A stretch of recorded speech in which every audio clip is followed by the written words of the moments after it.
Hi everyone, today we are going to explain the components of a tragedy suggested by Aristotle in his book Poetics. But before I explain it, if you are new in my channel, please do not forget like and subscription to the channel. According to Aristotle, that there are 6 components or elements of a tragedy. They are plot, character, diction, thought, spectacle, and melody. Well, let's move and explain it one by one. Plot. The first element of a tragedy is plot. Aristotle called it mythos in his book Poetics. But what a plot is? Aristotle himself defined it as plot is the arrangement of events. Simply you can say that a tragedy has events and that events are properly arranged by a playwright, so this arrangement of events is called plot. As a tragedy has proper beginning, middle and end. Aristotle says that plot should have these qualities like completeness, magnitude and unity.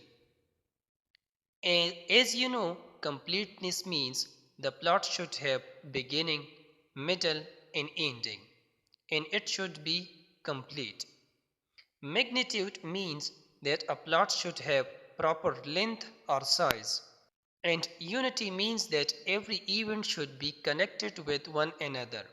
If you take out one event, so the plot will be disturbed because there is unity in it. Character. It is the second element of a tragedy, and Aristotle calls it ethos in his book Poetics. Basically, Aristotle did not use the word character, but he calls it the agents of the action. But simply you can make it easy for yourself that character is nothing but a person who acts in a tragedy and moves forward the events. The third element is thought, and Aristotle calls it dionyia, but what actually thought is in tragedy? Let me tell you in simple words that thought is nothing but the message of the dramatist or the theme of the tragedy. I think still you are not getting the point. Let me give you example, then you will understand it.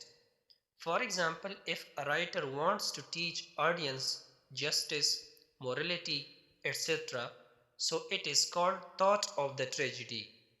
Or you can say, if a playwright writes about a character who is greedy and finally he suffers a lot, so the audience gets the message that greediness is not a good thing. So this is simply called thought of the tragedy. The fourth element is diction. Aristotle calls it lexis in his book Poetics. But what actually diction is? Basically, diction is nothing but it refers to the language of a tragedy. You can say thought means what is said, and diction means how it is said. Diction includes the vocabulary, syntax, dialogues, and the use of the language. Some playwrights use diction so beautifully that the audience memorizes it and loves to repeat it because of its diction. So, diction means the language of the tragedy, and thought means the message of the tragedy. The fifth element is melody. Aristotle calls it melos in his book Poetics. Simply, melody in tragedy refers to the musical elements of the play. Basically, in ancient Greek tragedy, melody refers to the use of music and song in the play, which were performed by chorus of singers and actors. In modern tragedy, melody can refer to the use of music to enhance the emotional effect of the play. According to Aristotle, melody creates a particular atmosphere like tension, love, etc. So, it is the fifth element of the tragedy. The last element of a tragedy is spectacle, and Aristotle has used the term opsis for it. But what actually spectacle is? In simple words, spectacle is the stage appearance such as set, costumes of the character, sceneries, and backdrops.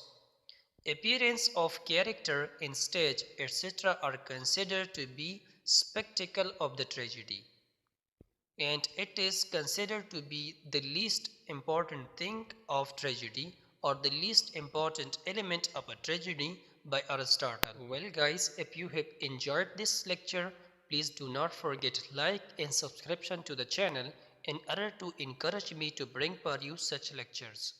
See you next time. Bye bye.